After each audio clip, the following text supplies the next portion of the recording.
जय हिंद दोस्तों। तो आज का हमारा नया टॉपिक है लवण के रसायन। इससे पहले हमने लवण के बारे में समझा था कि लवण जब भी कभी अम्ल क्षारक के साथ अभिक्रिया करता है तो उसे हम लवण कहते हैं, लवण का निर्माण होता है। अब आइए इस लवण से बनने वाले कुछ रासायनिक पदार्थों के बारे में जानते हैं। उनमें सबसे पहले जो हेडिंग दिखाई दे रहा है वो है सोडियम हाइड्रोक्साइड, जिसका अगर रासायनिक सूत्र का बात करें तो उसका रासायनिक सूत्र होता है सोडियम हाइड्रोक्साइड का NaOH, जो कि हमने पहले क्षारक के रूप में पढ़ चुका है। अब आइए ये बनता कैसे इसके बारे में समझे। तो अगर आप किताब में देखें तो किताब में इसकी परिभाषा छोटी सी दी गई है, जिसमें बताया गया है कि जब भी कभी सोडियम क्लोराइड के जलीय विलयन में विद्युत धारा प्रवाहित की जाती है, ध्यान से सुनेंगे कि जब भी कभी सोडियम क्लोराइड के जलीय विलयन में विद्युत धारा प्रवाहित की जाती है तो सोडियम हाइड्रोक्साइड का निर्माण होता है और क्लोरीन गैस तथा हाइड्रोजन गैस बाहर की ओर निकल जाती है। छोटा सा परिभाषा था। अब उसको अगर हम इस रिएक्शन के माध्यम से जाने तो ध्यान से आप देख सकते हैं कि सोडियम क्लोराइड है, NaCl है। सोडियम क्लोराइड एक प्रकार का लवण है और लवण में जब हम जल मिला दिए तो ये सोडियम क्लोराइड का जलीय विलयन हो गया। पानी मिला दिए तो जलीय विलयन बन गया। इस जलीय विलयन में जब हम एक चीज मिला दिए, विद्युत धारा प्रवाहित कर दिए, बिजली छोड़ दिए, करंट दे दिए, तो जैसे ही बिजली छोड़ेंगे, करंट देंगे तो इसमें से ये सोडियम अलग हो जाएगा और क्लोरीन अलग हो जाएगा। और ये H2O जो वाटर है ये भी 2 मोल में टूटेगा, एक हाइड्रोजन और एक OH। तो ये जो OH वाला भाग है इस सोडियम के साथ मिलकर NaOH का निर्माण करता है और हाइड्रोजन गैस अकेले बाहर, क्लोरीन गैस अकेले बाहर, अकेले अकेले बाहर निकल जाता है। तो ये था रासायनिक अभिक्रिया सोडियम हाइड्रोक्साइड किस प्रकार से बनता है, जिसमें हम नॉर्मल से बताएं कि सोडियम क्लोराइड के जलीय विलयन में जब भी कभी हम विद्युत धारा प्रवाहित करते हैं तो सोडियम हाइड्रोक्साइड का निर्माण होता है और क्लोरीन गैस तथा हाइड्रोजन गैस बाहर की ओर निकल जाती है। आसान सा था। अब हम इसके उपयोगों के बारे में जानते हैं कि इस सोडियम हाइड्रोक्साइड का उपयोग हम किस किस जगह पे करते हैं। तो नॉर्मल से हम यहाँ पे 2 उपयोग लिखे हैं, जिसमें से आप देख सकते हैं पहला उपयोग है कि धातुओं से ग्रीस हटाने के लिए, कि किसी धातु में अगर ग्रीस लगा हुआ है, जैसे लोहा सब, उसमें अगर कोई दरवाजा सब बन जाता है लोहा का तो उसमें किनारे किनारे पर ग्रीस डाला जाता है। अगर हम चाहते हैं कि उसमें जो ग्रीस है उस ग्रीस को हटाना चाहेंगे तो सोडियम हाइड्रोक्साइड का प्रयोग करके हम धातुओं से ग्रीस को हटा सकते हैं। यह पहला उपयोग हो गया।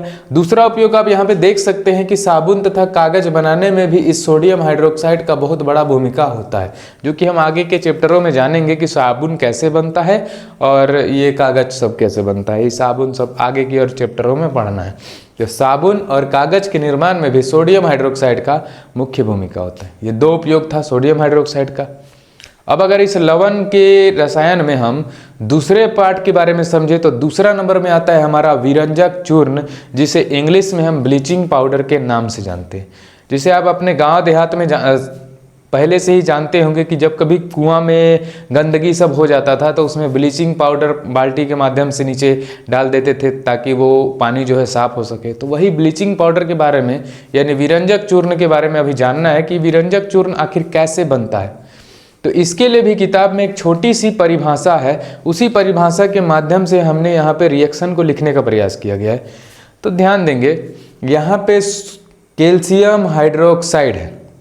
इस कैल्शियम हाइड्रोक्साइड को हम चूना पानी के नाम से भी जानते हैं कि जब भी कभी चूना पानी के जलीय विलयन में, मतलब चूना पानी सीधा सीधी चूना पानी में अगर हम क्लोरीन गैस को प्रवाहित करते हैं, Cl2 गैस को प्रवाहित कर देते हैं तो इसमें से कैल्शियम ऑक्सीक्लोराइड CaOCl2 का निर्माण होता है, जिसे ही हम विरंजक चूर्ण के नाम से जानते हैं। जैसे आप रिएक्शन में देख सकते हैं कि यहाँ पे कैल्शियम हाइड्रोक्साइड CaOH का होल्ट वाइज कैल्शियम हाइड्रोक्साइड, इसी का नाम होता है चूना पत्थर, चूना पानी। और चूना पत्थर नहीं, चूना पानी। इस चूना पानी में जैसे ही क्लोरीन गैस की अभिक्रिया कराई गई, यानी क्लोरीन गैस आके मिला, तो क्लोरीन गैस के आकर मिलने के कारण ये कैल्शियम ऑक्सीक्लोराइड का निर्माण करता है। इसी का नाम होता है विरंजक चूर्ण, यानी इसी को हम कहते हैं ब्लीचिंग पाउडर। और इसके साथ अभिक्रिया के परिणाम स्वरूप H2O यानी जल भी बाहर निकलता है। तो विरंजक चूर्ण कैसे बनता है ये आपको समझ आ गया है कि कभी भी चूना पानी में अगर क्लोरीन गैस की अभिक्रिया कराई जाती है तो कैल्शियम ऑक्सीक्लोराइड का निर्माण होता है, CaOCl2 का निर्माण होता है। इसी को हम एक और नाम से कहते हैं विरंजक चूर्ण। अब आइए हम इसके उपयोग को जानते हैं कि विरंजक चूर्ण का उपयोग किस किस स्थान पर होता है।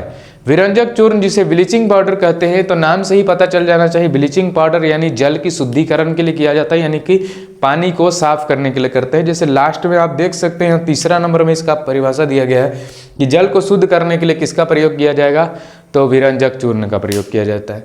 फिर ब्लीच के नाम से आता है कि कपड़ा भी ब्लीच होता है। बड़े बड़े उद्योग में, फैक्ट्रियों में कपड़ों को ब्लीच करने के लिए, यानी उद्योग में कपड़ों को भी ब्लीच करने के लिए भी किसका प्रयोग होगा, विरंजक चूर्ण। तो देखो कपड़ों का विरंजन के लिए, कपड़ों के विरंजन में। फिर अगला अगर दूसरा नंबर देखेंगे तो कागज फैक्ट्रियों में कागज के मज्जों को विरंजन के लिए, यानी अगर मान के चले कि किसी कागज बड़ा सा फैक्ट्री है तो उसे भी ब्लीच किया जाता है ताकि अच्छा साफ सुथरा और एकदम प्लेन कागज निकले। तो कागज के फैक्ट्रियों में लकड़ियों के मज्जे को भी ब्लीचिंग करने के लिए विरंजन चूर्ण का प्रयोग करते हैं। और एक और होता है उपापचय के रूप में भी विरंजन चूर्ण का प्रयोग किया जाता है।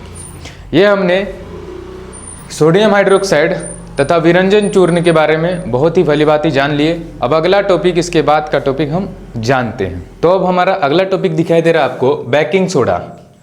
इसी बेकिंग सोडा को हम मीठा सोडा के नाम से जानते हैं अपना आम भाषा में। आइए हम मीठा सोडा यानी बेकिंग सोडा को बनने का प्रक्रिया को जानते हैं कि ये बेकिंग सोडा आखिर कैसे बनता है।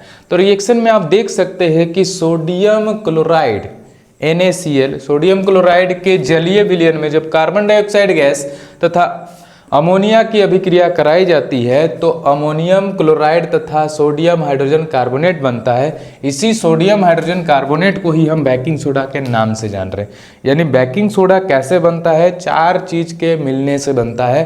पहला चीज सोडियम क्लोराइड, दूसरा में जल, फिर कार्बन डाइऑक्साइड और अमोनिया। ये चारों का चारों जब एक साथ मिलता है तो 2 चीज का निर्माण होता है, एक अमोनियम क्लोराइड NH4Cl और एक और जो बनता है उसे हम सोडियम हाइड्रोजन कार्बोनेट, या इसका एक और नाम होता है सोडियम बाइकार्बोनेट। और इसी को आम भाषा में कहा जाता है बेकिंग सोडा। और इसे अगर अपने गांव देहात में बोला जाए तो इसे हम मीठा सोडा के नाम से जानते हैं। याद रहेगा बेकिंग सोडा का फॉर्मूला NaHCO3, ये बेकिंग सोडा का सूत्र है। कैसे बना वो भी समझ आ गया। अब आते हैं हम इसका उपयोग कहाँ पे करते हैं उन सभी को जानते हैं। ऐसे किताब में देखा जाए तो किताब में तो किताबी भाषा के आधार पर 2 चीज़ दिया गया है कि बेकिंग सोडा का उपयोग बेकिंग पाउडर बनाने में किया जाता है, और दूसरा चीज़ कहेंगे तो सोडा अम्ल अग्निशामक में। बेकिंग पाउडर, बेकिंग सोडा से बेकिंग पाउडर बनता है, और दूसरा चीज बोला गया अग्निशामक में, यानी जो आग बुझाने वाला जो यंत्र होता है, जैसे बाल्टी जैसे जो लाल कलर का होता है जिसमें आग बुझाते हैं, बस वो आग बुझाने वाला जो है उसको बनाने के लिए किसका उपयोग करते हैं, बेकिंग सोडा का उपयोग करते हैं, ये बोला गया है। ये किताबी भाषा है। अगर हम अपनी आम भाषा में बोला जाए कि बेकिंग सोडा या मीठा सोडा का उपयोग कहाँ पे करते हैं, तो किसी भी जैसे खाने वाला पदार्थ में कहेंगे कि जैसे इडली बनता है, इडली नहीं इडली, तो इडली जो बनता है तो इडली जो फूल जाता है, बड़ा हो जाता है, वो फूलना किसके वजह से होता है, तो बेकिंग सोडा, मीठा सोडा की वजह से। इडली हो गया, धुसका हो गया, या तो फिर केक हो गया, ब्रेड हो गया, उन सभी को जो फूल जाता है, पूरा मोटा हो जाता है, ये किसके वजह से हो रहा है, तो बेकिंग सोडा की वजह से हो रहा है, मीठा सोडा की वजह से। ये आम भाषा में कहेंगे तो बेकिंग सोडा का उपयोग था। अब अगर हम आगे चले तो अगला जो टॉपिक हमारा आ रहा है, अगला टॉपिक है धोवन सोडा, वॉशिंग सोडा या धोने का सोडा। वॉशिंग सोडा कैसे बन रहा है उसे समझेंगे। तो वॉशिंग सोडा आप रिएक्शन में देख सकते हैं कि सोडियम कार्बोनेट Na2CO3, जहाँ पे CO3 रहे उसे हम कार्बोनेट के नाम से जानते हैं। तो सोडियम कार्बोनेट में जब हम वाटर यानी जल मिलाते हैं तो निर्माण होता है सोडियम कार्बोनेट डेकाहाइड्रेट। ये इसका नाम होता है, पूरा नाम सोडियम कार्बोनेट डेकाहाइड्रेट, Na2CO3। इतना दूर का नाम तो आपको पहले से पता है, सोडियम कार्बोनेट। अगर यहाँ पे वाटर जल आ रहा है, कितना मोल आ रहा है, 10 मोल आ रहा है, इसके लिए इसका नाम हो जाएगा डेकाहाइड्रेट, सोडियम कार्बोनेट डेकाहाइड्रेट इसका पूरा नाम है। और इसी को आम बोलचाल में इसे किस नाम से जानते हैं? तो धोवन सोडा, वॉशिंग सोडा, निरमा के नाम से जानते हैं। ये धोने वाला सोडा है, ठीक है ना। अभी धोने वाला सोडा है तो आप आराम से बता सकते हैं कि इसका उपयोग हम कहाँ कहाँ पे करते हैं। तो बहुत ही आसान बात है। पहला चीज़ कपड़ा धोने के लिए, दूसरा चीज़ घरों के फर्श को धोने के लिए, तीसरा चीज़ जल की स्थायी कठोरता को कम करने के लिए। हम जानते हैं कि जो साबुन होता है वो केवल और केवल सॉफ्ट वाटर यानी कि मृदु जल में काम करता है, कठोर जल में काम नहीं करता है। यानी कि जैसे कि नमक वाला पानी, नमकीन जल में काम नहीं करता है साबुन। कौन काम करेगा? तो निरमा करेगा, मतलब वॉशिंग सोडा करेगा। तो वॉशिंग सोडा यानी ये धोवन सोडा क्या करता है? जल की स्थायी कठोरता को, कठोर जल को मृदु कर देता है, हटा देता है। अगला टॉपिक्स है बोरेक्स के उत्पादन में। बोरेक्स के उत्पादन में भी वॉशिंग सोडा यानी धोवन सोडा का उपयोग किया जाता है। अब हमारा छोटा सा और 2 टॉपिक बचा हुआ है, उन 2 टॉपिकों को पढ़ते हैं। उसके बाद इस चैप्टर को आज के आज समाप्त कर देते हैं और इसके इंपॉर्टेंट क्वेश्चन को हम अगले वीडियो में जानने का प्रयास करेंगे। तो इसके आगे का टॉपिक देखते हैं। तो हमारा अगला टॉपिक है प्लास्टर ऑफ पेरिस। इंग्लिश में भी इसे हम प्लास्टर ऑफ पेरिस ही कहते हैं, POP के नाम से जानते हैं शॉर्ट फॉर्म में। अगर इसका सूत्र जाने तो इसका सूत्र होता है CaSO4.12H2O। निर्माण कैसे होता है ये प्लास्टर ऑफ पेरिस? तो जिप्सम की सहायता से इसका निर्माण होता है। यहाँ पे आप सूत्र देखेंगे CaSO4.2H2O। ये जो आप देख रहे हैं CaSO4.2H2O, ये वास्तव में है जिप्सम। अब जिप्सम को जब हम 100 डिग्री तापमान पर गर्म करते हैं, 100 डिग्री सेल्सियस या इसी को 373 केल्विन कह सकते हैं, जब इसमें अगर इसे हम गर्म करते हैं तो यहाँ से 1.5 मोल जल जो है बाहर की ओर निकल जाता है। यहाँ 2 मोल था, 1.5 मोल बाहर निकल गया, तो बचा कितना? केवल और केवल आधा मोल। तो वही आधा मोल से बनता है plaster of Paris, calcium sulphate hemihydrate. इसका अगर वास्तविक नाम देखा जाए तो कैल्शियम सल्फेट हेमीहाइड्रेट कहते हैं। इसी को हम प्लास्टर ऑफ पेरिस के नाम से भी जानते हैं।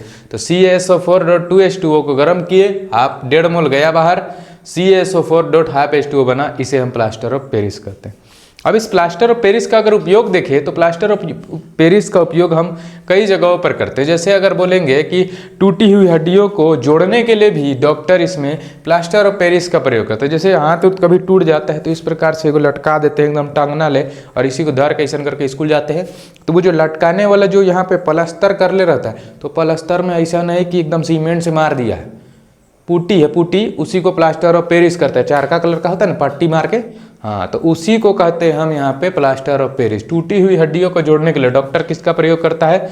तो प्लास्टर ऑफ पेरिस का उपयोग करते हैं। अगला यहाँ देखेंगे कि इसका उपयोग हम कहाँ कर रहे हैं। तो कुछ कुछ खिलौने बनाने के लिए या सजावट के सामान के लिए भी प्लास्टर ऑफ पेरिस का उपयोग किया जाता है।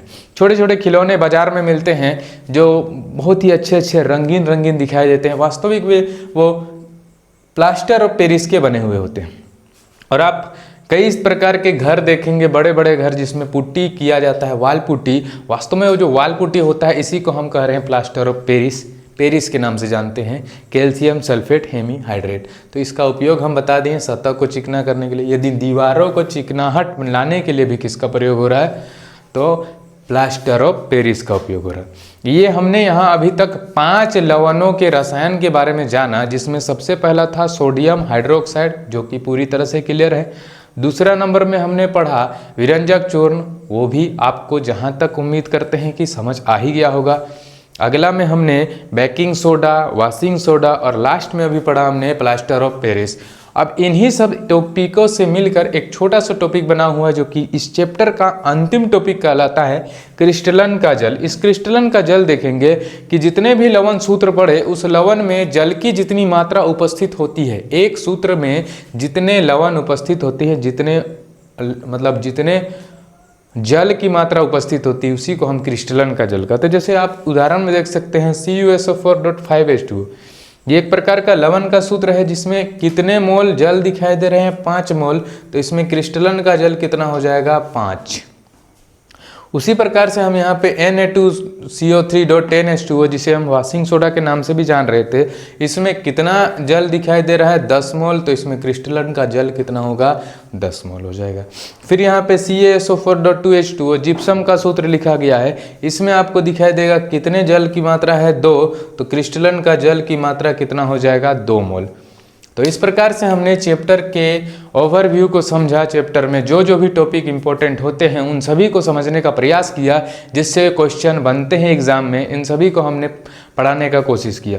अब इस चैप्टर से जितने भी इंपॉर्टेंट क्वेश्चन बनते हैं जो कि एग्जाम में प्रीवियस ईयर में आए हुए हैं, उन सभी क्वेश्चनों को हम अगले वीडियो में बनाने का प्रयास करेंगे। तो इस प्रकार के वीडियो प्राप्त करने के लिए हमारे चैनल में लगे रहिए और लाइक और शेयर करना ना भूलें।